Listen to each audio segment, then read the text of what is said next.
What's up, everybody, and welcome to episode 31 of the Stand Up Guys podcast. I'm your host, the incomparable Zach Jones, alongside the Huey to my Louie, Lester Jones. Isn't there another one? Oh, there's Dewey, but I mean, there's only the two of us. No one gives a shit about Dewey, though. I mean, I figured Dewey's in the middle, so that's our sister, I guess. I see. And then, of course, it wouldn't be our show if we didn't have the ninth wonder, Chocolate Thunder, eating that poon, never stopping too soon, the clit licking, never quitting, having fun, making pussies run, the phenomenal one. Hey, Jay, sing. Hello, everyone. That's a classic intro. Yep, Classic intro. Classic. I've been watching a Bad Tattoo show, and they just had a guy on there. His nickname was Gravy Boy for making vaginas gravy. They shared that on the show? Well, he had a shitty tattoo of like a vagina and then like somebody, his head. I think you could get the nickname Gravy Boy from doing gay business. Yeah, I would think so. Yeah. I would if I had like heard, oh, that guy's nicknamed Gravy Boy, the first thing that came to mind wouldn't be like, oh, he must really make the pussies run. Yeah. Like, I thought maybe he just made like a lot of gravy. He had prodigious gravy. Man, you guys have any interesting stories from the week? If not, just make something up. Ooh, today someone reported a sex toy in the stairwell, and there was old ass dirty fleshlight insert out there, which I had the pleasure of throwing in the garbage. Oh, man. Probably some homeless guys. Apparently, man.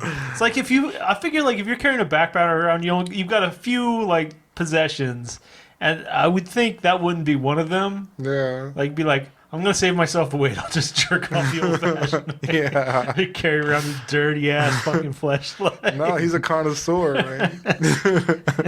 Maybe he's got like one for every porn star, and like that one just fell out of his backpack.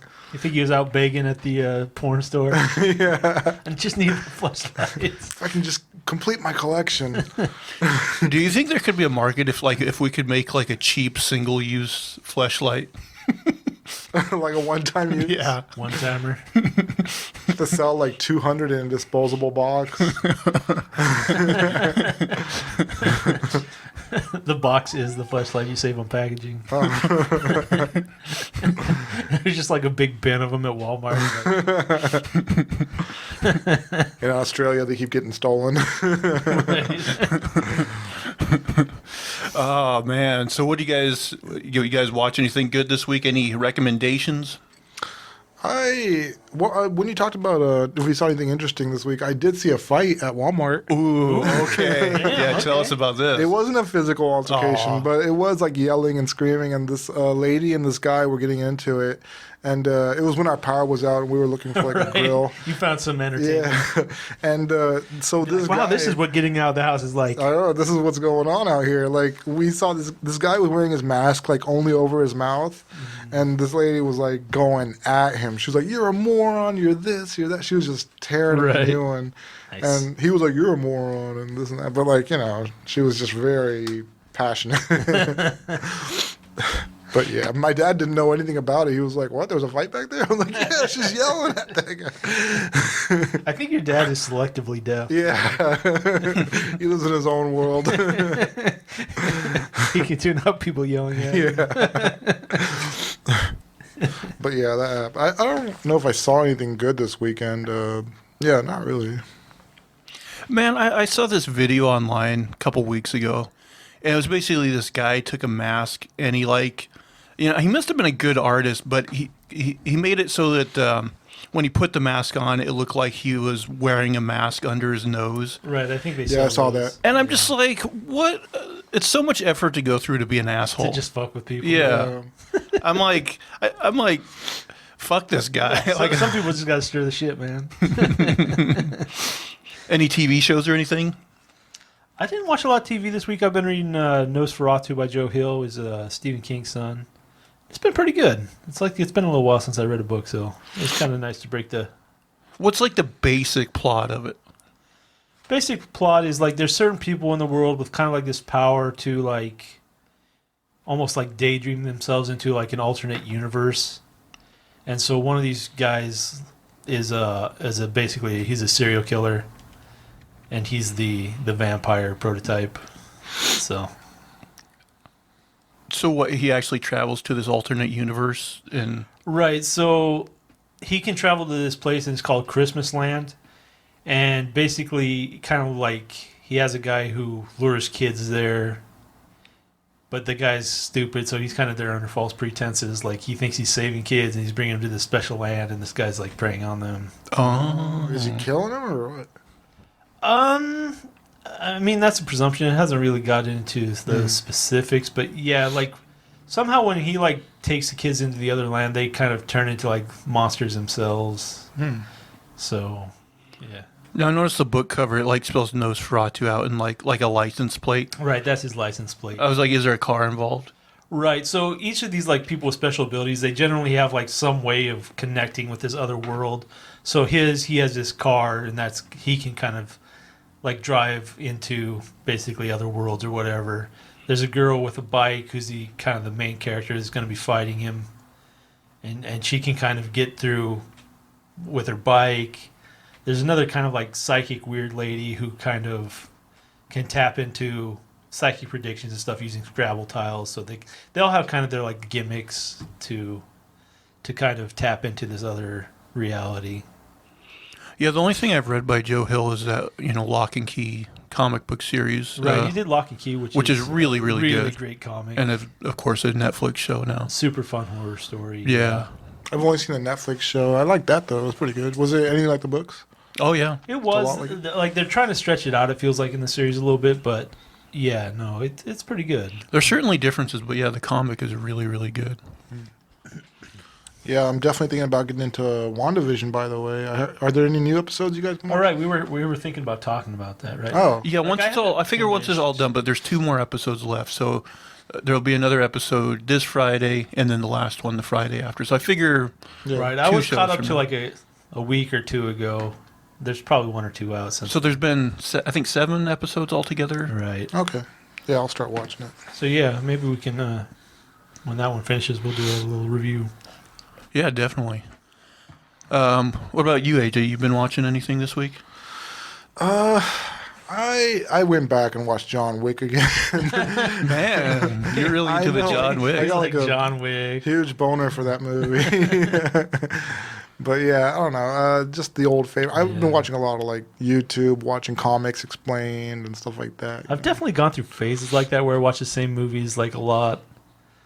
Like I know when I was in the army, like I watched Gladiator and Fight Club both a lot. I did it really bad when I was a kid. Yeah. I'm not so bad anymore, but yeah, there's definitely been times. I definitely know like certain cartoons and stuff. Liam would watch them and like, or even like books and stuff. Like he'd know like word for word, and you'd be like, "How are you remembering Yeah. this? Like it's like verbatim. How do you know this? It's kind of weird." Kids have so much extra space, man. Yeah, I would remember So much nonsense when I shit. was a kid too, just because I could. Let's see, what did I? So I've actually been. I don't know if I'll ever finish it, but I've been playing the original Final Fantasy VII, just because it's like a classic game that a lot of people talk about. Well, like how many game hours is that? It's over 100, right? It's like notoriously long. I'm not sure, to be honest. Some of those definitely were. But they made a remake of Final Fantasy VII that came out last year that got good marks. But I'm like, well, I don't want to play that one if I never play the original and see what they're going off of. And so I decided to try it. And like, well, the very first like 1 or 2 were Nintendo, weren't they? They're like super. I think so. I've played 2 of them before, but I never finished. Like, because I remember I played Final Fantasy VIII. And my problem there is, like, there was one character, like, I didn't really care for, so I just never used her. And then I got to the point in the game where it forced me to use her, and, like, her stats were super shitty, so, like, I couldn't win the fight. And it wasn't one of those places where I could just go back and, like, grind out, like, a Right, bunch of make her small enemies. stronger. And so, yeah, I gave up on that. And then I played Final Fantasy X, and I remember I put quite a few hours into that too, but I just kind of got tired of it and gave up. So I may or may not ever finish it, but Like that's kind of been my experience with like those RPGs. Is just like you're grinding. At some point, you're just like, I'm tired. Yeah. Yeah, I I'm can't. just too tired. What is it like? Turn-based fighting? Yeah. Yeah, I can't do that. That's just too much. Because like every time you take a step, some new fight pops up, and then you That's gotta- exactly what it is. Yeah, it's hard. I played a game like that. It took me all summer. It took me like 3 months, and yeah, I'll never get that time in my life back.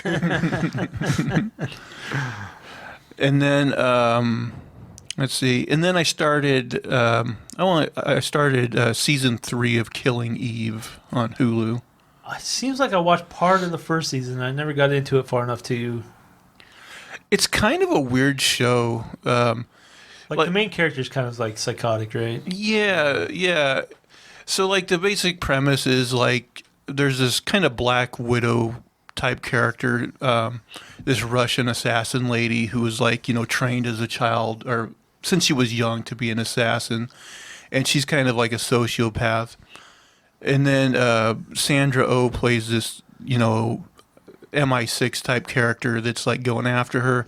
But then like they have this weird relationship where the killer ends up kind of like falling in love with her. Right, I think I got that far. Yeah. And then like she also seems like she kind of develops feelings for the killer, though never explicit about it. Like you don't know for sure really, at least up until this point, but they kind of have like this weird relationship.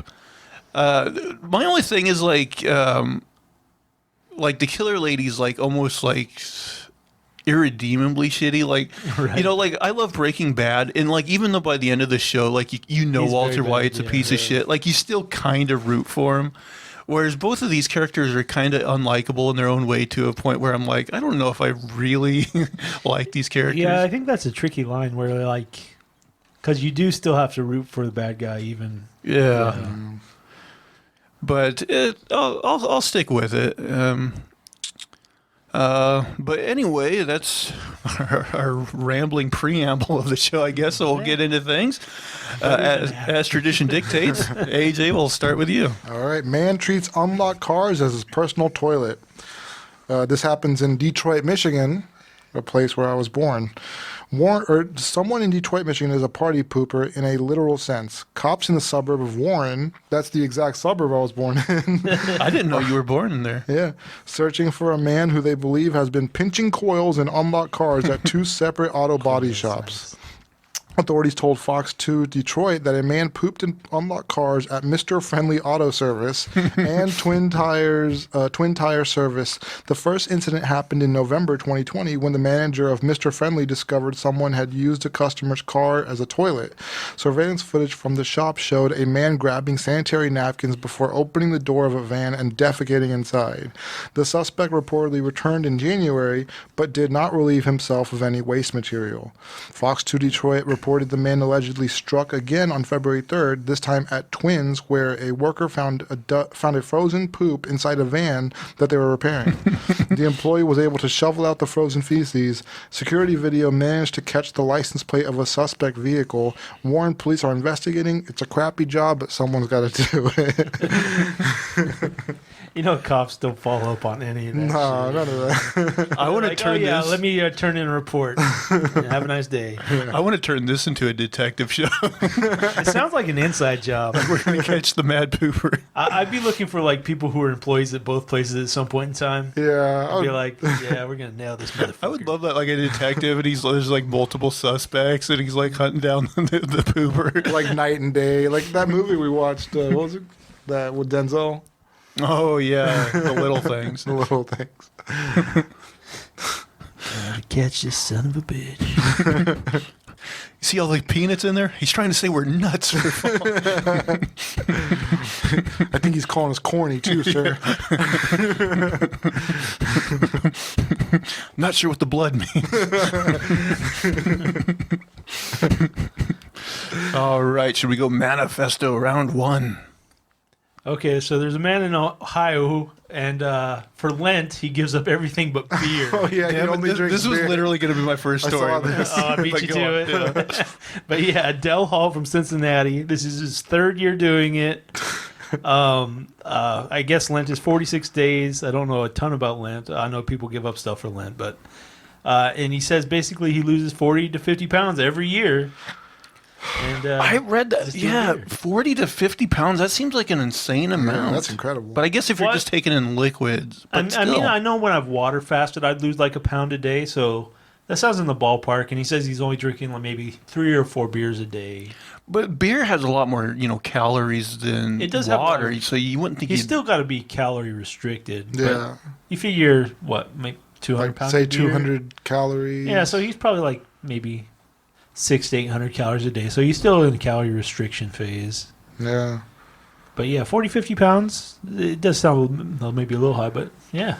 I'm surprised if health consciousness is the way you're going, then a 46-day. Well, I mean, I don't know if it's that, but if you're going to give up food, be like, fuck it, I'm going to have some beer. Because a lot of people give up alcohol for Lent, but Yeah, he went the other way. he's like, yeah, I'm just going to Stick with what I love.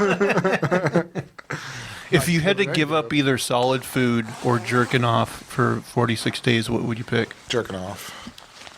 The thing is, I have fasted for 30 days before, and you're not super horny during that time. You're starving, but you're like, oh, thank God I can still jerk off. I mean, you still probably have one once in a while, but it's the tide is kind of low, right? Yeah. But if you're eating and you go without jerking off, which I've done for 75 days, you're crazy every fucking day, man. You're just itching like a heroin addict. Then you come when you climb over the back seat.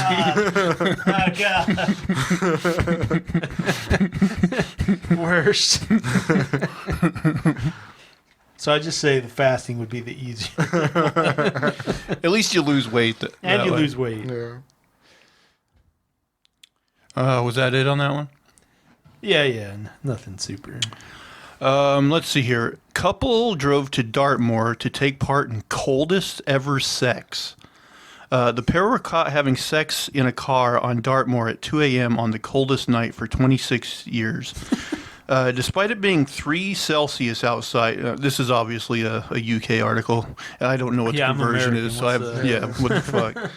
The couple thought to be 2 women had driven from their separate homes in Plymouth. Yeah, at first I was like, what kind of guy would want the cold to have sex? And then I was like, oh, this makes a little more sense. But still, really, even women, who, Yeah. you know what would make this usual pleasurable experience worse? They had driven from their separate homes in Plymouth to get together under the stars in the early hours of Thursday morning. Unsurprisingly, officers who discovered them at it were not impressed and sent them home. Fuckers. Not impressed.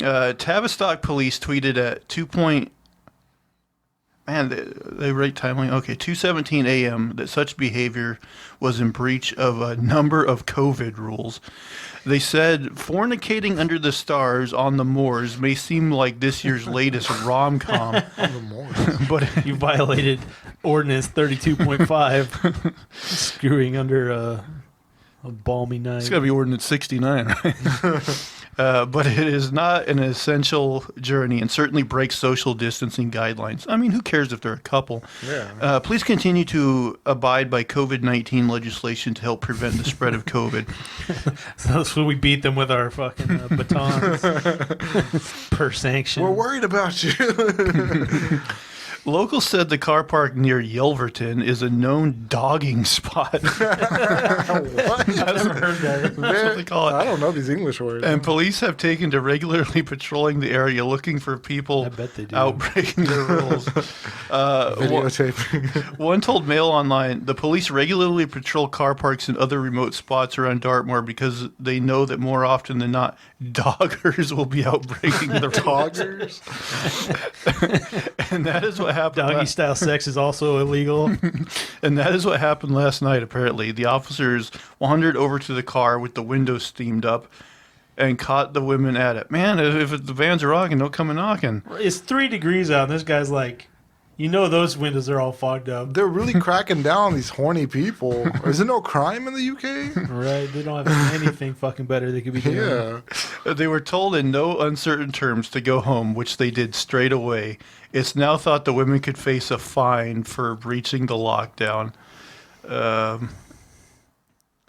think what they did was perfectly fine.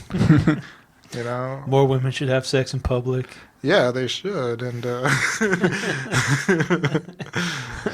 But yeah, I mean, How is that a crazy is COVID that? thing? How does being a policeman pay these days? And like, You only free watched for porn. 20 minutes before you called it in. and like, how sad does your climaxed. life have to be a dogger detective? You don't know how hard my life has been. I caught 2 people dogging yesterday. I'll be damned if I'm going to have people have a pleasurable experience on my watch. Yeah. Not in my town. Yeah, not in my town. There should be like a Batman type that just goes after these people. He's like beating the hell out Breaking of up people's sex life. him. Punch him in the dick and shit. Excuse me. Excuse me. Oh man, fucking British people cracking down. AJ, I'll send it back to you. All right. Bloke faked his own kidnapping to get out of going to work in extreme sickie. Well, obviously, this is written by the British as well. Tire factory employee Brandon Souls was found on the afternoon of February 17th with his hands tied up behind his back with a belt and bandana on his mouth to stop him from crying for help. When police asked him how he managed to get in that predicament, he initially told them that he had been kidnapped by 2 masked men who hit him over the head and bundled him into a car before dumping him near a water tower in Coolidge, Arizona. He claimed he had been kidnapped because his dad had various stashes of money hidden around the town. But something about Brandon's story didn't quite feel right to the police. And after checking CCTV footage, they questioned him again. At that point, Brandon allegedly confessed that he had made the whole kidnapping story up in order to get out of work that day. Commander Mark Tessero told ABC News he informed us that he at first stuffed a bandana in his mouth, and afterward he took off his own belt and bound his hands with his belt. And then he laid on the ground and scooted out to the side of the road where somebody could see him and waited. This is elaborate. To get out of one day of work. And then, like, he did it in front of a camera. Yeah. It's like he thought out a lot of this shit. I had the cops called and everything. Like, Bound himself with his belt, bandana in his mouth. Like, how much time did this take, and how much work did he get out of? I know. He's like, it was worth it. It took me 12 hours, and I got out of this 4-hour shift on Monday, but I'm not going to get fired. At the end of the day, he got arrested and still missed work. So And he got fired. yeah, I don't see the logic in this plan at all. But yeah, Some people just got to be scheming. Yeah. It's like they're not happy. Maybe he ran out of power and he was like, I got nothing to do. Be the crime of the century. We were talking about that. People who didn't, like, that's why there was probably, I think, if you looked by cell phones, there's probably less crime, like, at least those same types of crimes today than there were, like, 20 years ago because of cell phones, I feel like. Well, they can track so much through cell phones. Yeah, if you're going to commit a crime out there, like, shut your cell phone off, leave it at home. Like, yeah. Well, look at all those Capitol rioters that got caught because of their cell phones yeah. wrong. Yeah, no, it's a disaster. Don't take your cell phone. Man. Yeah, that's my topic. All right, manifesto round 2. Indavlu gin. We've spoken before of some crap made with feces. Oh. So this is a very special brand made from elephant shit. Now, the philosophy in this gin is that elephants are kind of picky eaters. Like, they eat the best food. Like, they choose the best, that they can. But they only digest roughly half of it. So the half that's coming out, the other half is primo quality. And so they make this gin out of elephant shit. Their motto is the true taste of Africa in every glass. It's $35 a bottle, and 15% goes to charity to save the elephants. I'm sure Africa doesn't appreciate that elephant poop is the taste of Africa. The true taste. Shit. That's messed up. But yeah, I don't see anybody. I don't see why anybody would buy that. We should see if we can get our hands on a bottle and have a little shot. Oh, For the podcast. For the podcast. For the peeps. If anybody out there has a bottle, send it to us. We'll give it a shot. Oh. Invention. Man, my topics kind of suck. I'm thinking about trying one of these cards. Yeah, so I bought these kids for my cards because I feel a little Cards for your guilty kids. that my eldest son, he's not socialized maybe as well as the younger one. And I feel kind of guilty that he's getting behind on socialization, so I decided to buy a couple little games and little things for him. But one of them is called this game called Let's Mingle. And now we're going to get sued by Let's Mingle. I don't think they'll sue us. I think it's a good product, actually. It's kind of interesting, but it's got all these questions. So you take turns asking each other questions. There's a couple other sub games you can play with it, but so basically the other kids are supposed to be quiet while the other kid asks a question. They all listen. They can answer. So you can have like a conversation ball or something where whoever holds the ball can talk or something like that. But it's got a bunch of interesting hypothetical questions, and we figured maybe if we're running dry on topics, maybe we'll just ask a kid's question and see if anything comes out of it. Well, I already looked at the top one, so I'm just going to... You can give it a little shuffle. give it a cut just so I don't know what to cut. Just to touch on that elephant poop vodka. Did you ever see that episode of Bear Grylls where he squeezes an elephant? Oh, poop? yeah. I don't know if I saw that episode, but I've definitely seen a clip of it where he just takes his big handful and like squeezes like water out of it and drinks it. Oh. Yeah, that's Yeah. I recently saw another video with a guy who basically sounded like frat stuff, like where he like ate cow shit or something. But he's like, yeah, it just tastes kind of earthy and like hay and like grass. Yeah, so there's like different castes of people in India, and there's like certain castes that they still cook with cow poop, like the patties or whatever they're called. Well, that's definitely been. Well, you mean like as a heat source? Yeah. Right. Yeah, I've definitely heard of that even in America. Yeah. Oh, okay, yeah, but yeah, that's just one way of cooking they have, and they don't mind like the whatever taste or flavor might come with it. Out of it. Yeah. No, I've heard of that too, where you use like dried cow patties or buffalo or whatever, and yeah, apparently. Apparently. Oh, yeah. The world. I saw like some sort of documentary once. It was some sort of like, climate change. I think it was like hosted by Leonardo DiCaprio, but yeah, they went to India and they were showing people cooking with like, cow shit or whatever. Yeah. So But, apparently, not terrible. Yeah, I mean, reusing.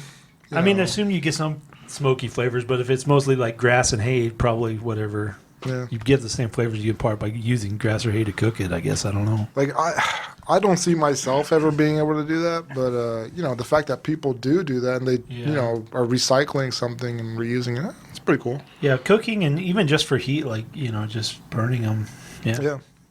Man, when you're talking about like eating shit, like it reminded me. You remember like a couple years ago there was like, I want to say it was like a football game, maybe I don't know if it was the Super Bowl or whatever it was. Oh, I know. But yeah, there was like I want to say it was like Philadelphia. Eagles and won the Super Bowl. They actually won, and then they were like kind of like rioting on the streets, and this kid like ate horse shit. And they won. Like it was like a police horse or something. Was and he just like picked it up? Yeah, just in front of people, ate it. Wow.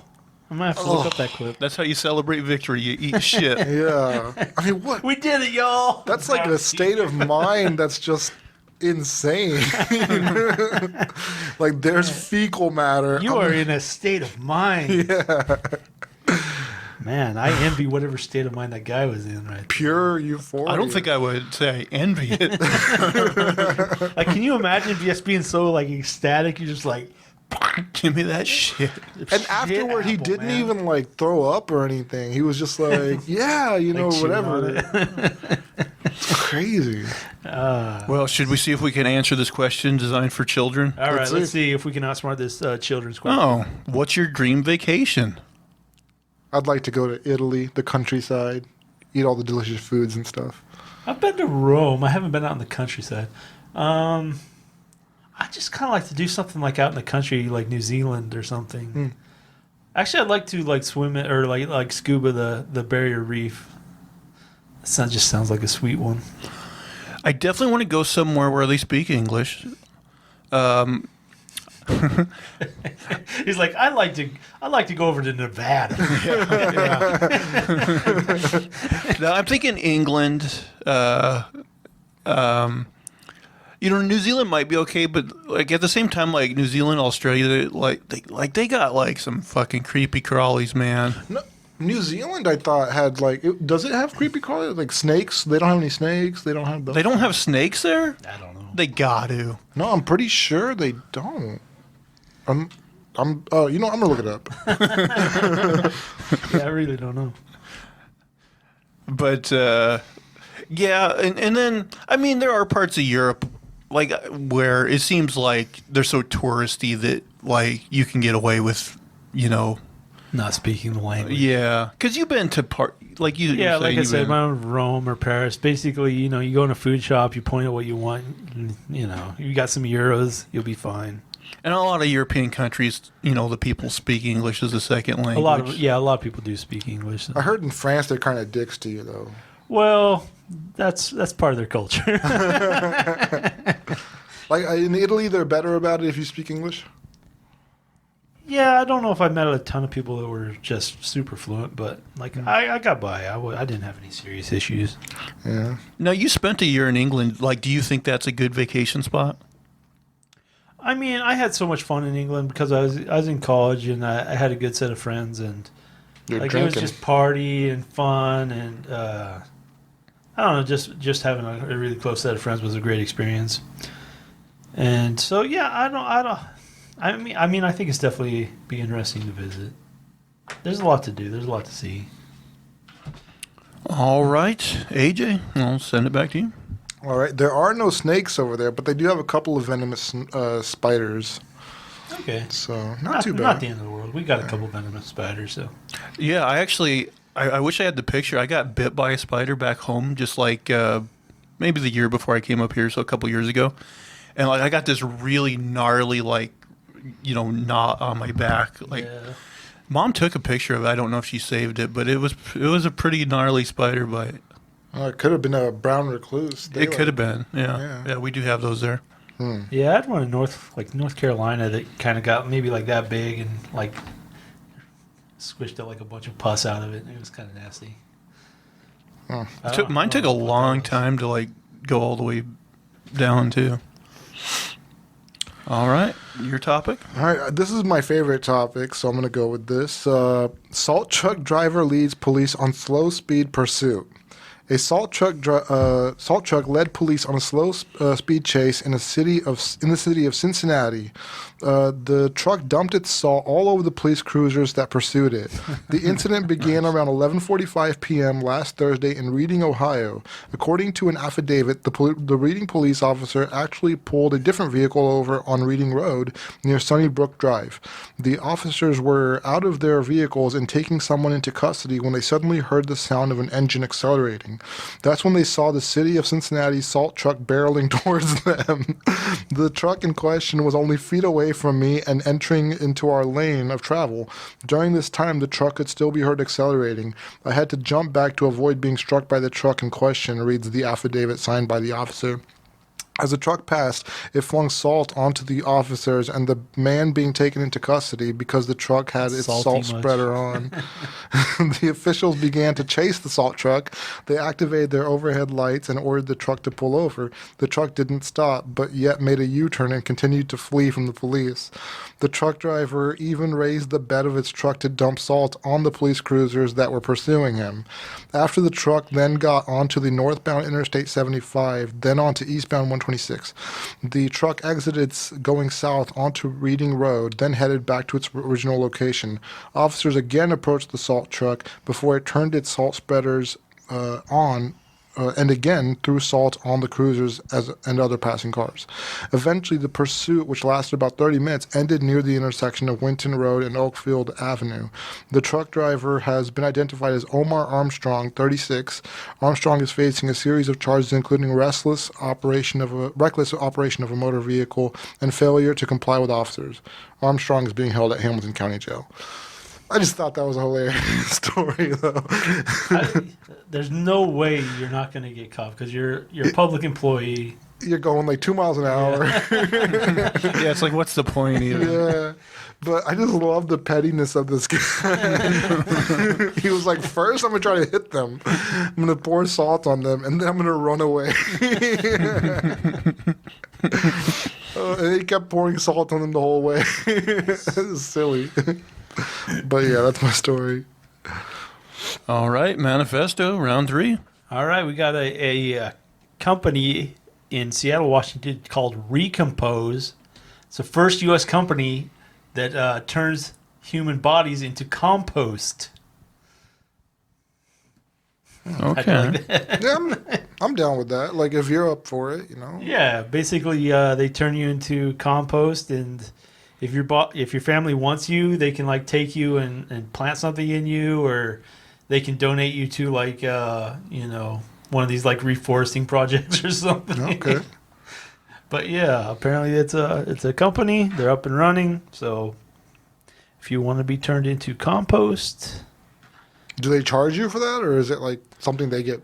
I mean, paid I'm guessing for? there's still like fees involved, but you would think, turning someone into compost is a fairly cheap operation. Yeah, I would think so. They put them in like Like a wood chipper. it wasn't that. It seems like it sounded like they.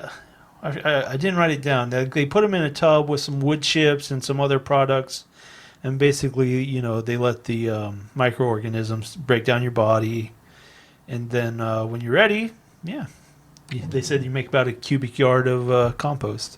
So Okay. back to nature. Yeah. Down with that. It's a beautiful thing. Yeah, it's not a terrible way to go, I would think.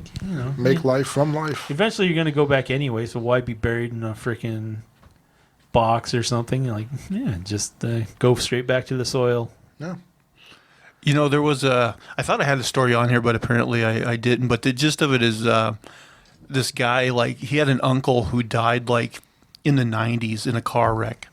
And, like, that uncle donated his skeleton to, like, a college to be, like, studied. Oh, right. And so it stayed at that college for years. And then, like, eventually the college, I think, stopped doing that program or whatever. And so they mailed that guy his uncle's remains. The Was it bones like ashes or No, bones. Wow, okay. His skeleton. Can you imagine receiving that?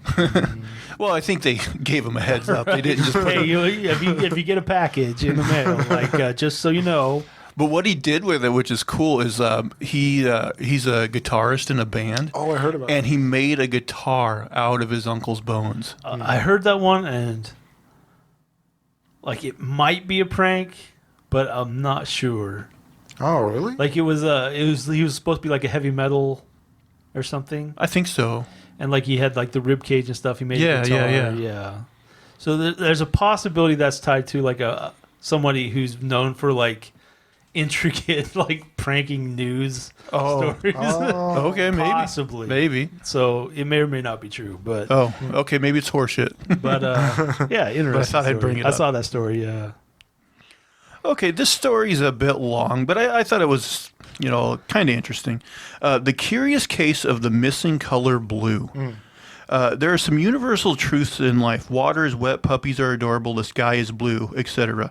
What if we told you that wasn't always the case? It turns out that the color blue is a relatively new concept. Scientifically speaking, it has always existed as part of the visible light spectrum, but studies of ancient texts have shown that humans didn't really see blue until modern times. The Odyssey's deep, colorless sea.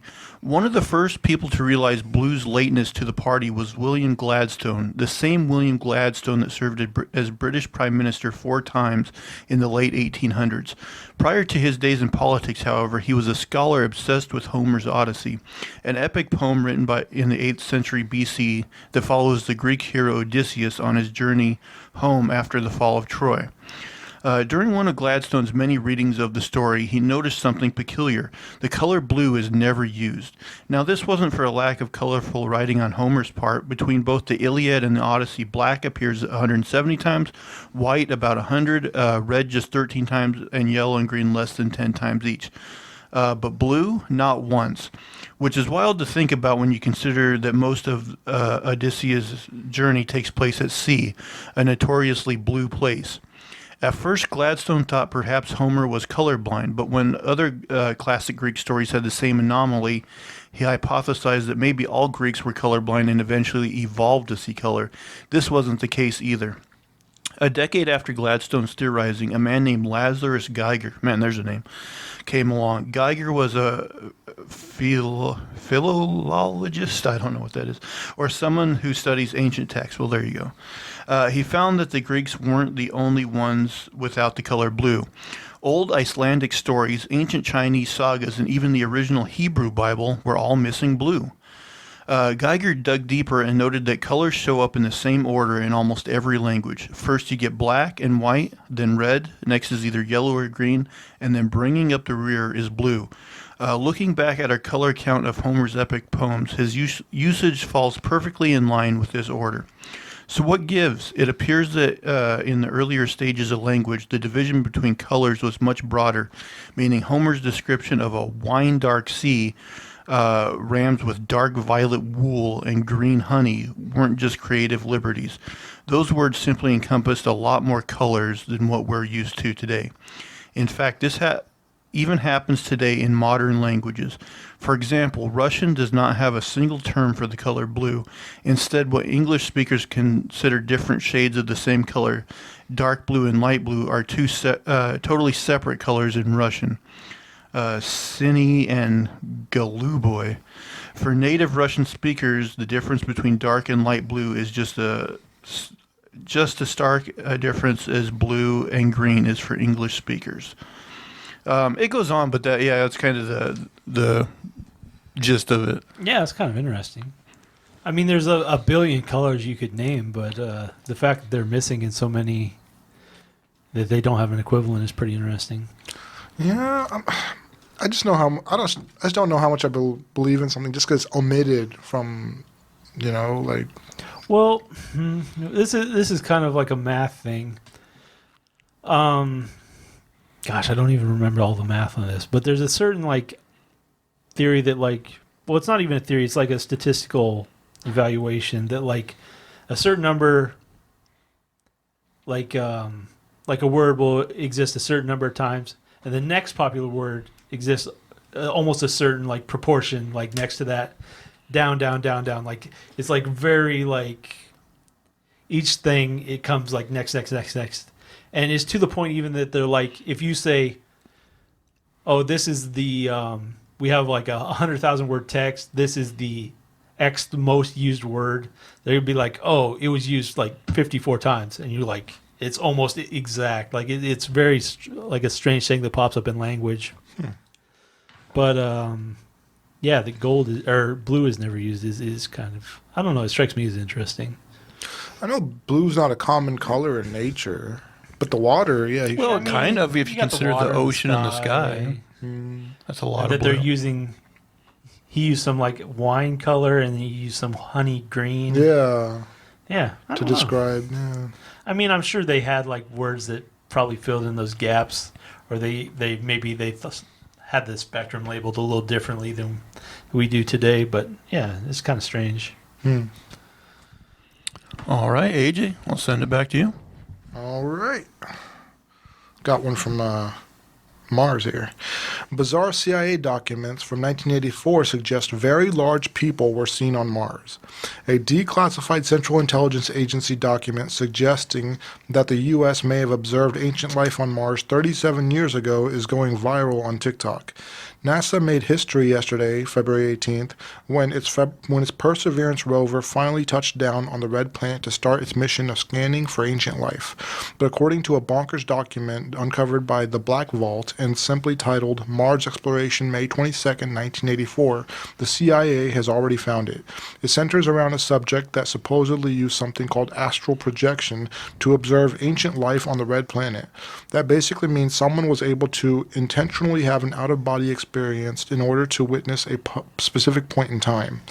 As TikToker user Taylor Thomas explained, this person was handed a sealed envelope prior to the interview with strict instructions not to open it until it was over.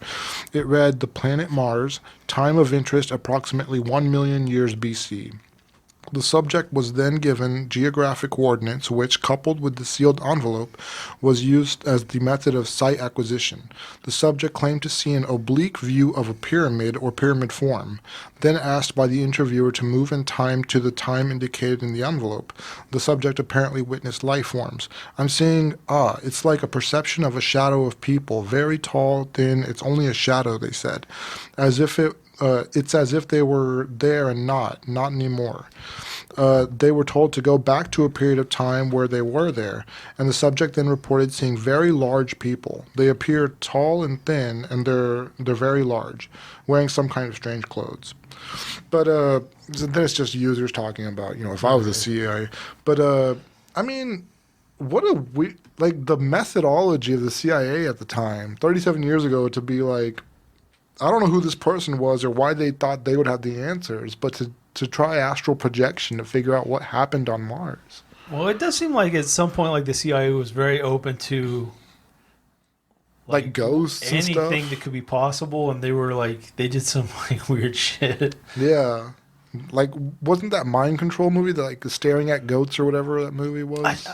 I hated that movie. I watched that, but there were experiments with drugs and mind control. MK Ultra. They say the Unabomber was probably involved in some of the MK Ultra tests. And that maybe was part of his dissatisfaction or his he's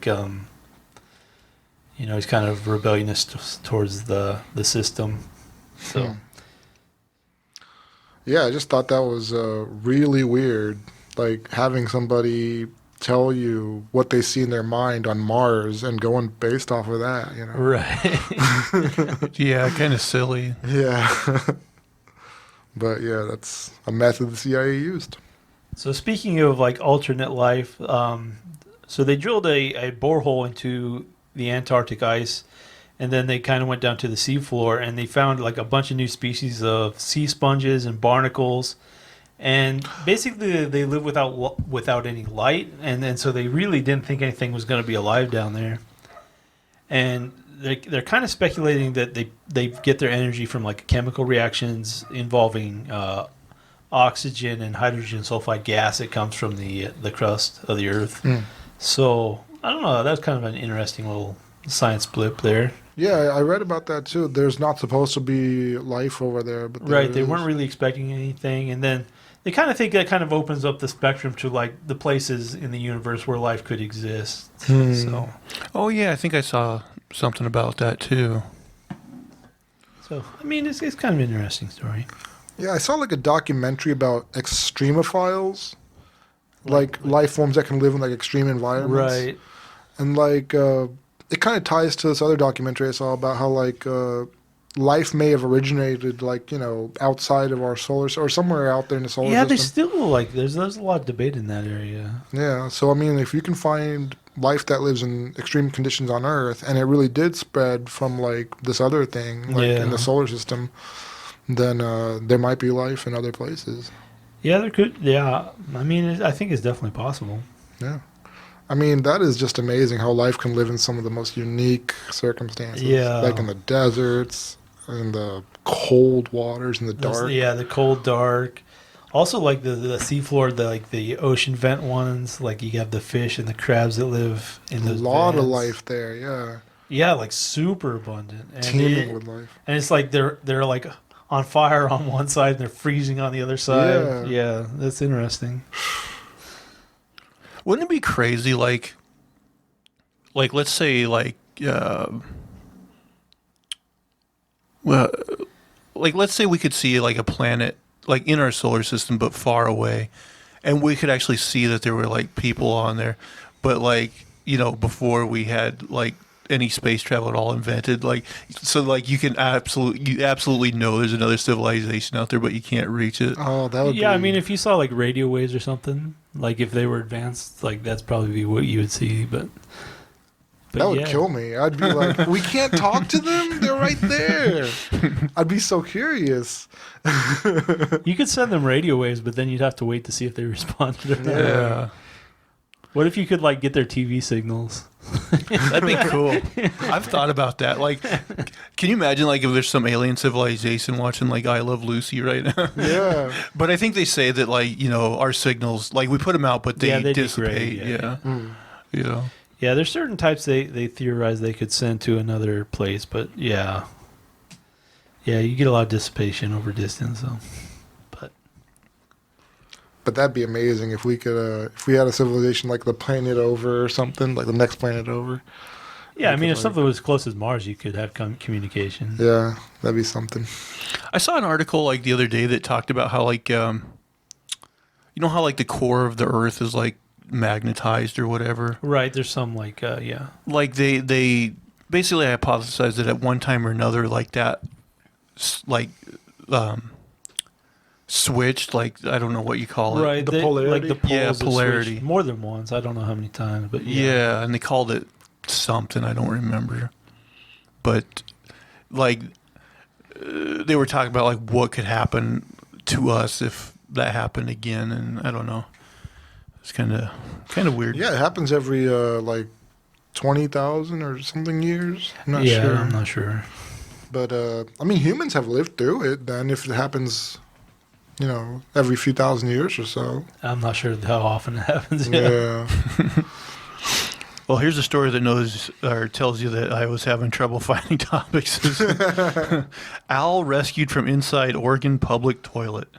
Animal rescuers in Oregon said an owl was removed from the bottom of a public toilet and safely released back into the wild after a bath. The Cascade Raptor Center said volunteers responded to the Junction City pond after a fisherman reported seeing an owl trapped inside the vault toilet. The center shared a video showing volunteers reaching into the toilet and pulling the bird to safety.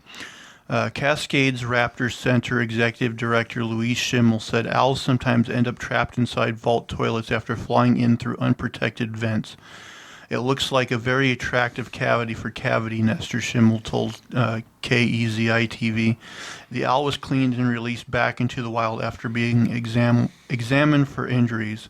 When reached for comment, the owl said, "Poo, poo." Awful. Lots of poo. You know what? That was so bad. Let's do another one.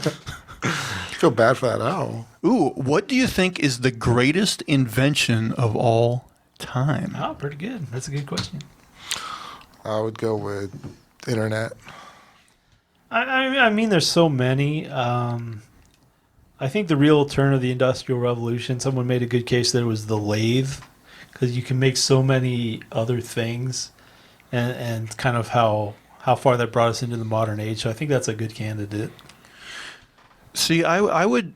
The thing is like I would be like with Flashlight. him. I would, You lost. that goes without No saying. arguing right there. This is really just second greatest. But I would think I would go with internet too. But then it's like, well, do you go with internet or do you go with like the ability to harness electricity because it made so many things possible? It's like I certainly you can't have one without the other. So do you say the earlier one was the greater? It's hard to say. Yeah, it all leads up There's to certain it. very strong benchmarks that really paved the way for a lot of other stuff, I think. Yeah. The wheel. The wheel, yeah. But yeah, I mean, you look, man, the internet has had and continues to have just like fucking huge effect on the world. Oh, It's yeah. kind of insane. I mean, I can't imagine a world without the internet now, Like, what would we have to, like, store all this data and communicate and all this stuff? If we tried to go away from it, it'd be impossible. Yeah, and nobody could hear this crazy rambling of nonsense if it wasn't for the internet. You have And- to talk to actual people in real life. And just to mention, the Earth's pole changes every 200 to 300,000 years. Okay, So so 10 times as many as I thought. That's kind of like the start of humanity, like 300,000 years. Yeah. Right? That's kind of like, well, I think maybe more than that, but that's kind of where we started. Yeah. But damn, it must have been a struggle. All right, AJ, I'll send it back to you. All right. Let's see here. Oh, I just thought this was interesting. So, a professor at Oxford University is claiming that aliens have already started breeding with humans to try to help humanity fight climate change. Oh, Jesus. Now what? Say that again? This guy needs to be fired pretty So, soon, it, probably. and in 2012, he gave a lecture at Oxford about how non-human species are greatly conserved with the survivability of humans. So, okay. And he's still working there. Well, what's the, by breeding with us? Yeah, he has no evidence. He thinks that they live in a different reality that we can't see. So they're there, they're right next to us, but we So don't. this is like that lady last week who got impregnated by the wind. Yeah. Okay, so she's But this guy's a professor at Oxford University.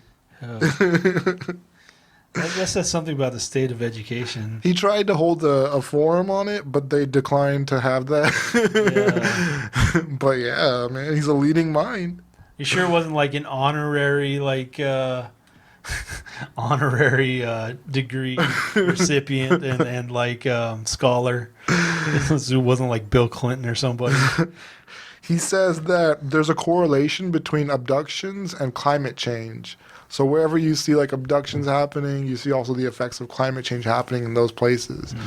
So I don't know if he said basically he's saying that humans are being abducted That's a and tough one. I mean, I'm not sure if he's saying the people who were abducted are having babies that are alien, but it sounds like it. And he says that most of his reaction when he tells people this is like, yeah, I've been abducted. I went through that. He said most people react like that. Maybe this guy has schizophrenia. But yeah. This is my last one. So there's a new tech that basically turns your body into a battery. Oh yeah, I read about this, but I didn't. We had a lot of overlap this week. Yeah. But basically, there's it's kind of material science. There's material that basically takes heat from your body and can turn that into electrical energy. But they could put it in like a band of a smartwatch or a health sensor or something, so you could wear it and your body would power it. And so it's kind of like a new kind of thing in that direction. Which even before this, I know like I had a professor who was talking about it, but he had like a wristwatch, and basically just the swinging of his arm was enough to basically wind the mechanism. So it was it got mechanical energy from the movement of his body, which I thought that was kind of a neat gadget. So I don't know. No, I mean, yeah, our bodies produce a lot of energy, and it's being wasted if it's not being used. Right. Usually it just gets absorbed into the atmosphere around you, like it dissipates through heat. But found a way to capture some of it. It's pretty cool. Man. Well, I got another animal story. Gas leak leads to discovery of bear family sleeping under Tennessee home. Utility workers investigating a gas leak at a Tennessee home called wildlife officials for assistance when they discovered a family of bears sleeping under the house. The Appalachian Bear Rescue said a utility crew responded to a home in Sevier County and called the Tennessee Wildlife Resource Agency when they ventured under the house and were faced with the ample caboose of a very large snoozing bear. The crawl space beneath the home is not a great place for a bear den, especially if there's a gas leak, the Bear Rescue said. There was no way to know if the gas injured the bear. There was no way to safely repair the gas line while the bear was in residence, and there was no way to keep the home warm and habitable without repairing the gas line. Wildlife officials arrived at the scene and were successfully able to encourage the big bear to leave the premises, but they then discovered the bear was a mother and had left behind 3 young cubs. The cubs were examined by the University of Tennessee College of Veterinary Medicine and found to be in good health. They were then transferred to the Appalachian Bear Rescue, where officials said they are now hoping to find another mother bear in the wild to foster the cubs. So, like, I imagine this had to have been a house that, people weren't living in, because you wouldn't think a bear would go, or you'd think they would notice. I don't know. I mean, if they've been mostly sedentary, I don't know. It doesn't specifically say, though. But yeah, a bear den underneath this house. Yeah, I mean, with human construction and everything, it's hard for animals to like find places where they can live. Yeah, if I was that gas company, I'd be like, not happening today. You're going to have to take care of it. That would. How much would that freak you the fuck out if you're that worker that goes under there and discovers that fucking bear? I mean, I wouldn't like going under there just like on normal circumstances because there's that's just true. spiders or snakes and shit. Yeah. I'd be like, nah, it's not a good job for me. You know, I commonly think about that, like, you know, workers like that in the South where, like, there are a lot of rattlesnakes and stuff. Like, how do you do that job? Well, you see those like stories in Texas where it's like 354 rattlesnakes found under a man's house. Yeah. And you're like, no, nope, no. And then there's people that specifically have businesses that, you know, to get rid of the snakes. And it's like, how do you have the balls to work at a place like that? Yeah. I mean, some people are good with dealing with them, but even like most of those people who've been in the business for a while, they've been like bit 3 or 4 times, and you're like, no, man, no. Remember in your attic, they were looking for carpet to replace the other. Right, carpet? we had some old carpet up there for repairs, and there's a big black widow in there. Yeah. So, No thanks. Well, we're a little over an hour. Should we do one more of these to go out on? all right, Yeah, one let's more do it. question. If you could be an Olympic athlete, in what sport would you compete? Are we counting the sex Olympics? Are we counting the Special Olympics?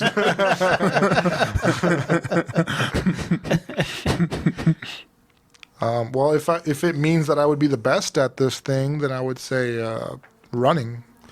Running's a good one. Yeah, there's certain things you don't really want to be good at. You don't want to be like, oh man, I wish I was the best synchronized swimmer in the world. Yeah. And Usain Bolt made like money off of his advertising. and Oh everything. yeah. Great name for a runner too. By the Yeah, way. Bolt.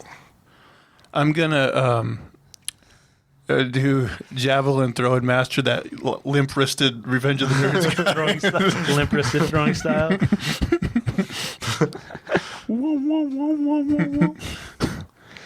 Man, yeah. I'm struggling. Like, what would be a good one? Like, they do have like archery and stuff, right? Yeah, they do. I could They have stand being like a shooting great also. archer or shooter. Yeah. Yeah, I guess archery would be a cool one. You know that what looks kind of fun but also kind of scary is like either bobsled or like those skeleton things they do. Skeleton. Yeah, I think they call it the skeleton, where it's like, yeah, they get on these like boards that go downhill and they go like fast as fuck. You've never seen those? I don't know, man. If you crash, do you just hit snow or? Actually, those skeleton ones, I'm trying to think if they might. I'm trying to even think if those are a winter or a summer sport. I don't know. I only saw them like once, and they look crazy. But they even do like these weird, like gay tandem looking ones where like guys have to basically lay down on top of each That other. sounds familiar. Oh, Yeah, and that just looked terrible. not luging or something. Maybe. I don't remember. Maybe they call it. I know that the term skeleton was on one of those. Maybe being good at diving would be fun. I mean, it might be fun. I don't know. It's not something I want to do like every day. Yeah. Thing is, like, if you're good at running, you can at least get away from people. You know, like there's some sort of backup Like, thing to it. like you could do that. You could apply that on a semi-regular basis. Yeah. But if you like are good at diving, you Yeah. can't really use that. You just have to go to the pool and try to impress chicks. Yeah. Check out how cleanly I hit this water. You could be like a gymnast and do like impress women with a bunch of flips. Yeah. That's really the thing, is what's going to impress the ladies the most. Yeah. I guess you have weightlifting. That's Yeah. true. That could be a Yeah, handy you just one. be yoked as fuck. Yeah. Be able to lift a big old fucking weights. Yeah, I'll go with weightlifting. I don't know. Those weightlifters, they get such like fit women that they're almost too fit. Oh. Yeah, they get like these kind of strong women. Well, I mean, you don't have to. You don't Yeah, have it to seems like date you'd the have female some options. bodybuilder. I mean, but do they get like? Do they really get normal women? Do they get like? Do women like that? You think you can only get like Brunhildes who'll like break your dick off? I think you get some pretty tough chicks if you're ripped. Because I don't know if normal girls are into just like ripped guys. They're like guys who like fill out nicely, but I mean, it depends on the women. I think there's a lot of women that like ripped guys. Yeah, maybe. The problem with like some of those women that are bodybuilders is like some of them get so yoked they no longer look feminine. Yeah. Yeah, a lot of them end up getting like fake breasts and stuff to kind of maintain some femininity. But Well, that just seems like a waste of money then, because you already got in shape and now you have to get fake boobs. well, I mean, like you burned off so much of your fat, like. Yeah. Would you Doesn't leave guys too much in like? the fun bag department? Let's say you're out and this woman comes up to you and she starts flirting with you, and let's say she has like a really nice face, like you're super attracted to her, but she has one of those bodies where she's just like fucking yoked, like Arnold Schwarzenegger in Commando. Is it Napoleon Dynamite? Yeah. Forget about it. Like I'm talking like a 10 face, but the body is just like fucking massive. She would need some personality, I think. Like I mean, she can pack you around like Velma packs Shaggy when he gets scared. Well, when we move, she could help. She could Yeah, there you go. refill the water and three stuff. flights of stairs, couch. She's calling me a pussy. Pick it up! Pick it up! Like you get in better shape just because you feel so bad. Yeah, that's true. Yeah. Well, Should we wrap up this nonsense, let's guys? wrap it up, man. Well, for everyone watching, thank you very much. If you will, send us a like, hit that subscribe button, comment, and tell us what your Olympic sport would be. Let us know if you want us to drink that elephant shit, vodka or gin or whatever. Yeah, I'm gonna watch you guys on that one. A positive review. Give us that 5-star review. That helps out a lot. And guys, where can people find you on the Twitter? At a name for this too, and that's number 2. At unsolicited SUG. And you can find me at Zach Jones Live. That's ZachJonesLive. And that will do it for all of our shenanigans, horseshit, and poppycock this week. Please, please, please tune in again next week. Bye, everybody. Take care. Have a good one.